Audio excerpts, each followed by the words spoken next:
In today's video, we are talking about the best warm-up strategies for those who are dealing with a sensitive back. So it could be post-fusion, it could be post-surgery, 4, 5, 10 years down the road, or it could be an acute situation.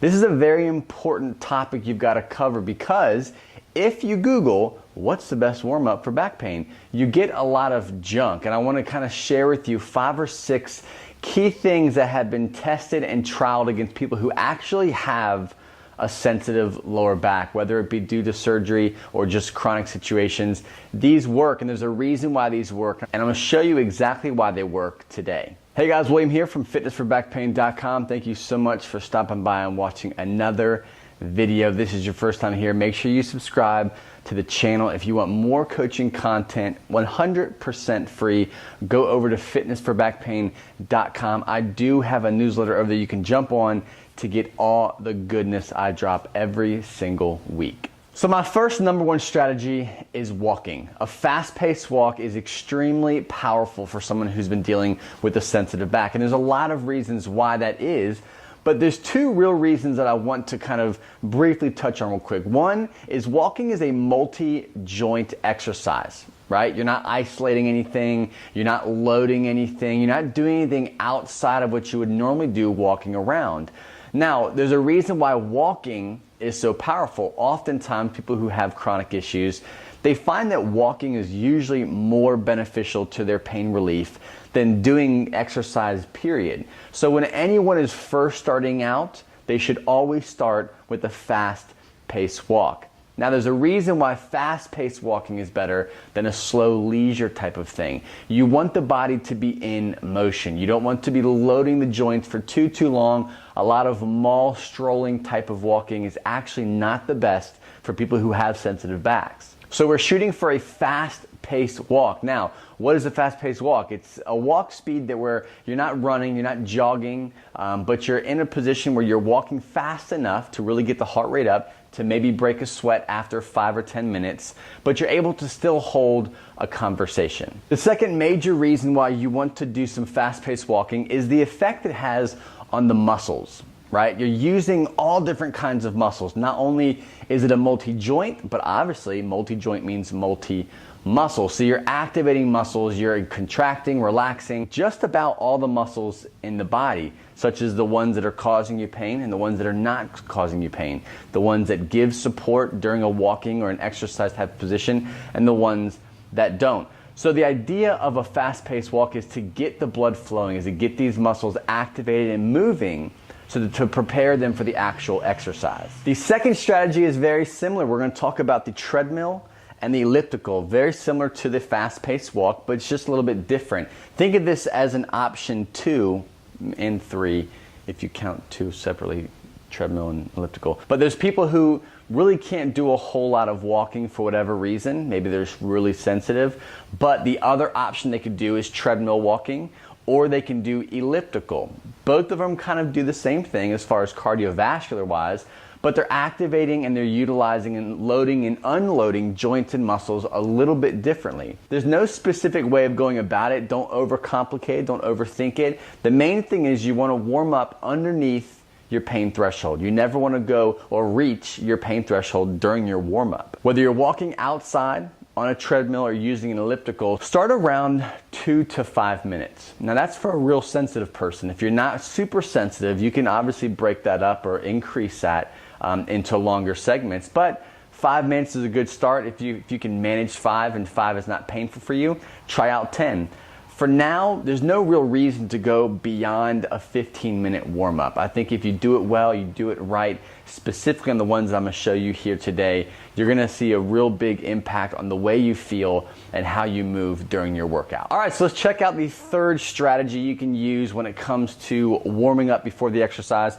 This is more of obviously an active warm-up. Now, there's different levels of active warm-ups, right? And the level I'm going to show you right now is more of just basic movements. And there's a mind-body connection that I want you to make during these exercises that you're going to see here that are key to allowing the body or the mind to relax and to allow the body to go into these positions without getting into any kind of stiffness or tightness before the workout actually starts. That's a big issue I see with people who have sensitive backs, is they get into their workout, they start working out, and a few minutes in, their back is just locking up. So they feel like they're in this chest out, butt out position because their back's so stiff. It's scared. Your mind is trying to protect the body from being hurt. So these movements I want to show you here are going to be an example of how to kind of get the mind and body connected, how to, I guess, pre-game the brain to accept and allow these movements to happen without any kind of unwanted stiffness. Let me adjust my camera angle a little bit. All right, so there's two things I want to see you do. Right here, I'm not sure if you see it in the shot, but there's a bench here. You can use a chair, a box, a bench, whatever you have, you can use it. What we're doing right now is getting the brain comfortable with flexion, right? Flexion is the scariest thing for someone who has a sensitive back. So warming up, before we do any kind of exercising, what I'm gonna do is show my brain and my body that I can flex the spine, not rigid flexion at the hip, but I mean flex the different segments of my spine without any kind of unnecessary contraction or fear or pain. How you do this will depend on how you feel, right? So if you're super sensitive, you may not be able to go down super low. If you're not super sensitive, you might be able to go lower. Again, the key is you're trying to connect your breath, your mind, and your spine and the muscles around your spine to allow them to feel safe. A quick way of doing this is basically I take my two hands, put it on my leg, and essentially what I'm doing is I'm trying to roll my head down my body and go into some slight flexion. Now, the key is when you're doing this, again, you're not getting hip flexion like this, but you want segmental flexion. So you're trying to segment each vertebrae in your spine. You're trying to fold or bend in each vertebrae at your spine as you're working down. While you're doing it, is you're trying to relax. You're breathing into your rib cage, you're relaxing and allowing the muscles in the back to relax, right? So don't talk, don't listen to music, be by yourself, be in your little area so you can focus on what you're doing.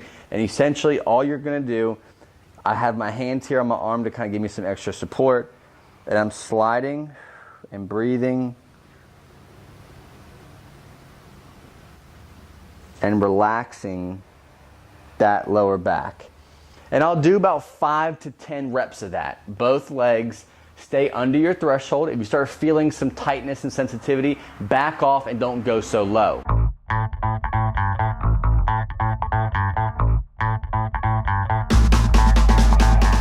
All right, so the second part of the third tip is this. You saw the slow flexion. I actually have a video that kind of goes into that more in detail. I'll link it in the comment section below. You might actually see a card up here pop up. Click that if you want to learn more about the slow flexion technique, because there is a little bit more to it, but I gave you the steak and potatoes of what you need to know.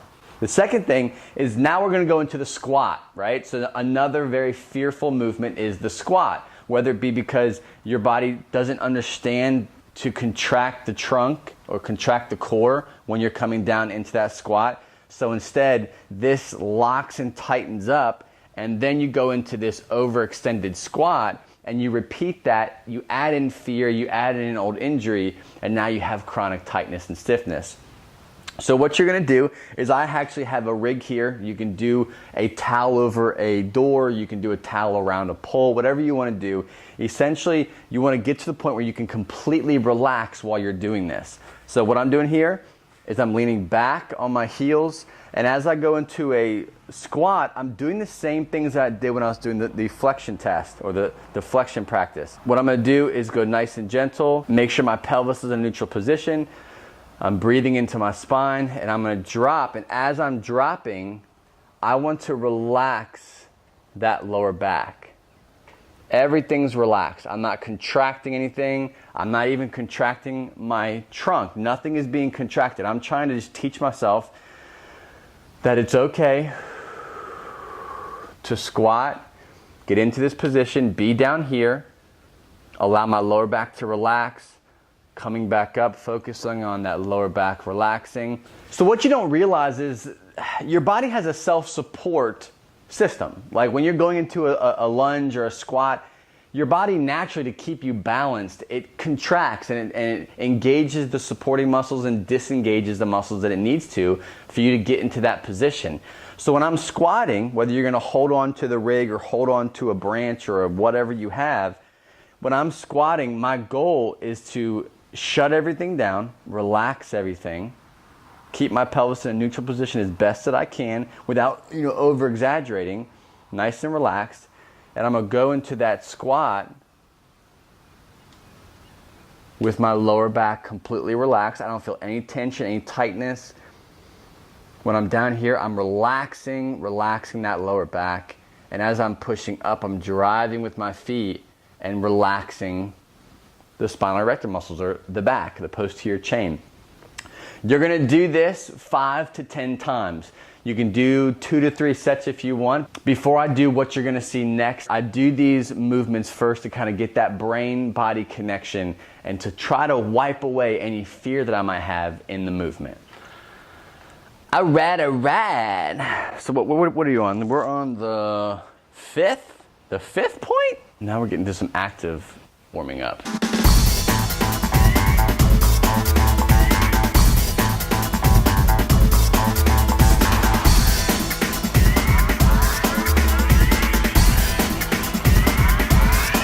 All right, so let's go into the 5th tip I want to share with you today in the warm-ups. We've gone over some passive warm-ups. We've gone over some things that are very simple, no load, some very basic movements that are super, super critical. Now I want to show you some tips that I do with some active. So I've done the walking. I've done the fear-based movements, trying to get that fear, flush it out, allow myself to confidently pursue these exercises. Now I'm going to show you some active stuff. And this is going to be sped up a little bit. I'm going to show you what I'm going to do, and then I'm going to speed it up because I don't want you to be here for 40 minutes watching me move my limbs around, okay? All right, so this is very simple, very basic. Don't overcomplicate this. It looks very simple, but it's extremely powerful when it comes to getting the joints moved up without kind of loading the spine, loading the joints, making anything kind of weird. It's basic movements that are repeated. We're going to start with our ankles, work our way up. Very basic. I'm going to grab a bar and I'm just going to do circles. Now, if you're patient, I know this is going to seem crazy and you're like, oh, that's stupid. Like, why am I going to do that? You're drawing circles and then draw figure 8s with your ankles. All right. You're going to do 8 circles one way, 8 the other way, 8 figure 8s. Now, from the ankle, you're going to go up to the knee. Now, there's really not much you can do with the knee except do circles. You're going to do circles one way, do circles the other way, and you're going to do 8 of each. Next, you're going to work into your hip, right? And I'm going to do 8 circles one way, counterclockwise, 8 the other way. Actually, that was clockwise. This is counterclockwise. Then we're going to do 8 figure 8s. All right? So you can do 8 clockwise, 8 counter, and then 8 figure 8s. Once you've gotten the hip done, we're going to do pelvic rocks. Very gentle, standing here, neutral spine, feet are point straighted out, and I'm going to rock under. So I'm going to posterior tilt my pelvis. Breathing in, allowing it to relax, and then anterior tilt. Posterior, anterior. If you're anything like me, anterior tilt is when you get that compression, so be careful. If you have pain with that anterior tilt, don't force it, just gently stay under that pain threshold. And you're trying to relax and get movement in that hip, all right? So the next joint we're gonna work on is the wrist. So we're gonna take our wrist, go circles. You can do both at the same time. Obviously, it's a little bit easier. One way, you can do counterclockwise. No reason to do any kind of figure 8s. Same with the elbow. We're going to do circles clockwise, counterclockwise. Next we're going to work on is the shoulders. Very simple. What we're going to do is take our hands. You're going to put your eye on your hand and you're going to do back circles and then front circles. All right. We're going to do 8 back, 8 forward. Once you get that done, we're going to do 8 figure 8s this way, and then 8 figure 8s in reverse. So you've worked on the shoulder. If you want to get into the neck, you can if you have some cervical issues, or you just want to work them up in just some basic circles on the neck, you can do, works really good. So to recap on that, you've got your ankles, you go from your ankles, then to your knees, from your knees to your hips, then from your hips to the pelvic forward back rock, then to the wrists. You're gonna do the circles, both sides, elbows, and then shoulders, doing the shoulder circles and then shoulder figure eights.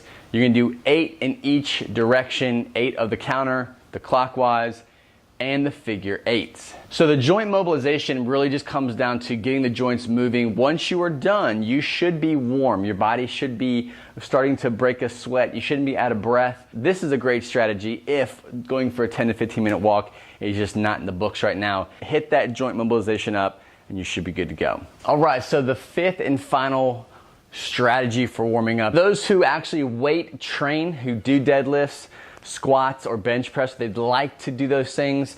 Instead of loading it up too much and doing or loading the joints more than you really need to just to get warmed up, I'm a big fan of 2 to 3 sets of just the bar. I'll show you some basic bench press warm up for me that I do. It's very simple, nothing extraordinary. And then I'll show you a deadlift and then a squat variation. When warming up, I try not to do anything outside of what I'm gonna be doing for the exercise. One of the major things is I'm not a fan of putting my feet down here when I'm actually lifting, just because I don't want to get any kind of weird tightness. Grab the bar, and I'm just going through the normal range of motion for the exercise. Very simple. I'll do high reps, so 20 to 25 reps. I'll rack it back, and then I'll rest about 30 seconds, and then I'll go back in. So there's no big rest in between. You're not trying to waste time. You want to get in, get out, but 2 to 3 sets of that should be good to go for your chest. Then you can start adding weight to the actual exercise. All right, so let's look at how I do my deadlift warm up. Very basic, nothing extraordinary here either. Grabbing my bar, my main focus is just going through the movements and making sure my back isn't freaking out while I'm doing them. So I'll get into position, toes are pointing straight out, I'm gripping the ground with my toes. I got my pelvis in a neutral position, shoulder blades back and down, lats are engaged, and I'm bending the bar around my hips. So it's gonna help me engage my lats. From here, what I'm gonna do is I'm gonna relax my lower back.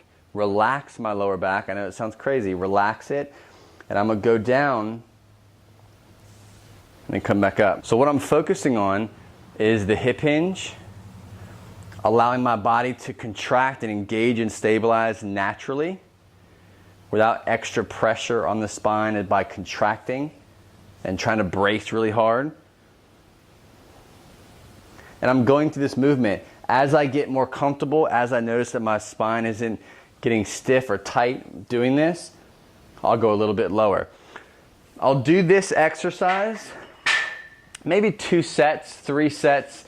My deadlift variations these days aren't as heavy as they used to, but this is a really good way to just warm up the posterior chains and the legs and get that hip hinging, deadlifting type of movement kind of fine-tuned before you actually start loading it. The last big exercise is the squat. I probably don't have to show you guys what that looks like. You're basically putting the bar on your back and you're going to just basically do some squats. What I try to think about when I'm in that type of position is very similar to just a body weight fear avoidance exercise we did earlier, grabbing the rig and doing some squats, relaxing everything. Take that mindset and apply it here, just now you have a bar on your back. So you're gonna relax, allow the body to contract naturally and do what it normally does without you getting involved with an extra bracing or trying to do anything weird. Allow the body to move, see how it feels, adjust accordingly, and then start loading. All right, so that is my 5 strategies for warming up for those who have a sensitive back. Try them out. Don't do all of them in one workout. Break them up. So one day go in and try 1 round of style of warm up out, and then come back maybe 2 days later and try a different style and see how your body reacts to the warm-up before you start working out. Let me know how you feel. If you have a favorite one, make sure you comment below. Love hearing from you guys, good or bad. Again, if this is your first time here, make sure you subscribe. Lots of new content coming out down the pipe. Thanks so much, guys. See ya.